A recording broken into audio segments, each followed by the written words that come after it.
Are you going? Shakira.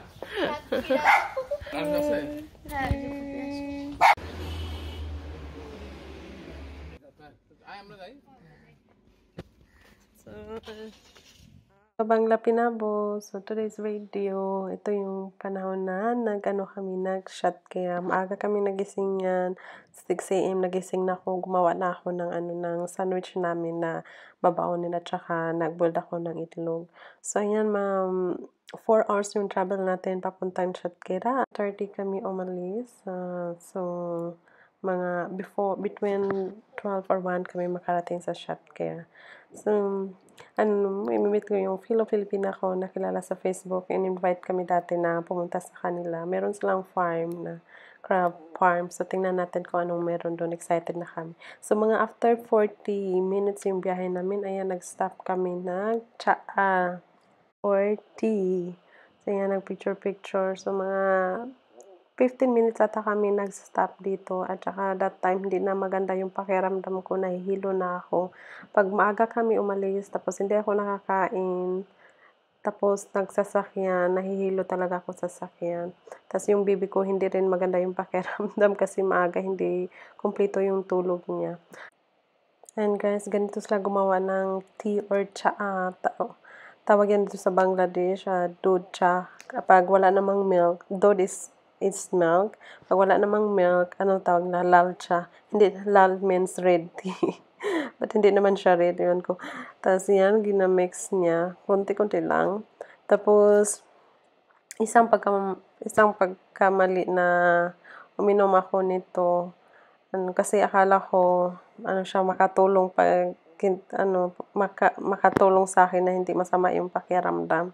So, after namin nagbiyahe, after 30 minutes, nag-stop kami kasi nahilo ako.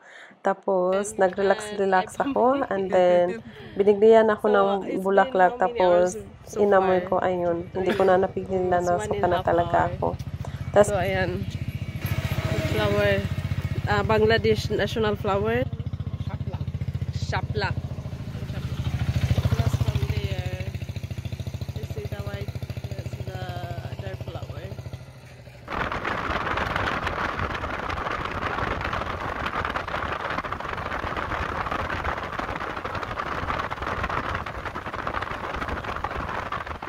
Ayan guys, nag-stop na naman kami ulit kasi yung bibi ko sumuka siya. Medyo marami-rami yung nasukan niya kasi pinadidi ko siya. Tapos, ayun, mga ilang minutes, ayun, sumuka siya.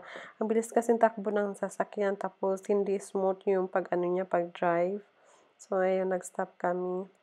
So, mga 2 beses siya sumuka. Tapos ayan, pagkatapos namin nagbiyahe, nag-stop na naman kami at bumili kami ng prutas. Yun lang yung pasalubong namin. Hindi kami nakabili ng matatamis kagabi. So, prutas lang yung namin mabili na ibigay sa kanila. So, as usual guys, pag dito ka sa Bangladesh, prutas or misti yung matatamis, yun yung kadalasan na dadalhin or ibigay pag bumisita ka sa sa bahay. Ang daming mga prutas dito.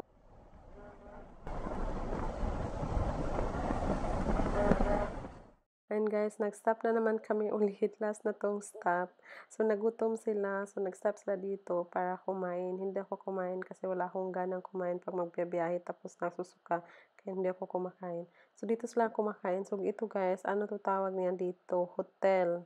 So, hotel yung kainan. Tawag niya dito. There's one time na lumabas kami ng asawa ko. Tapos, meron kaming kasama. Sabi niya, punta tayo sa village, yung masarap na pakain doon sa hotel. Magandang hotel.